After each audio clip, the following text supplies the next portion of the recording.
غصے میں انسان اکثر وہ کہہ جاتا ہے جس پر وہ بعد میں پچھتاتا رہتا ہے۔ غصے کے اس عمل کی وجہ دماغ کا ایک خودکار نظام ہے، اور اس کا حل بھی ہمیں 1400 سال پہلے بتا دیا گیا ہے۔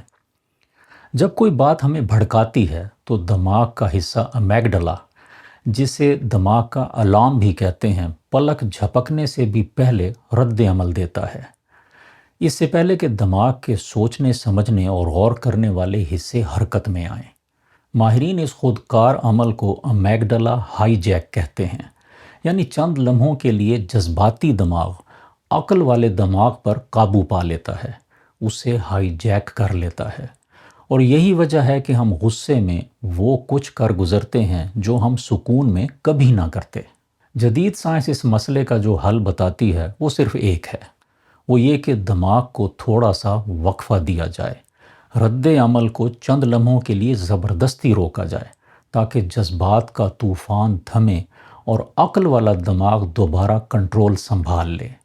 اب ذرا نبی کریم صلی اللہ علیہ وآلہ وسلم کی اس تعلیم پر غور کریں۔ آپ صلی اللہ علیہ وسلم نے فرمایا، طاقتور وہ نہیں جو پہلوان کی طرح دوسروں کو پچھاڑ دے، طاقتور وہ ہے جو غصے کے وقت خود پر قابو رکھے۔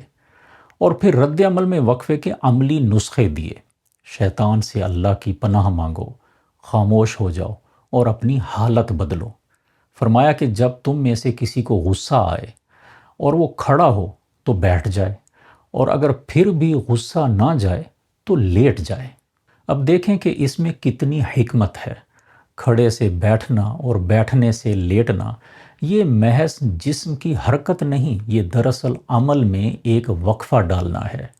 ہر بار جب اپنی حالت بدلتے ہیں تو آپ اس فوری جذباتی رد عمل اور اپنے درمیان چند قیمتی لمحے پیدا کر لیتے ہیں، بالکل وہی وقفہ جو سائنس آج تجویز کرتی ہے۔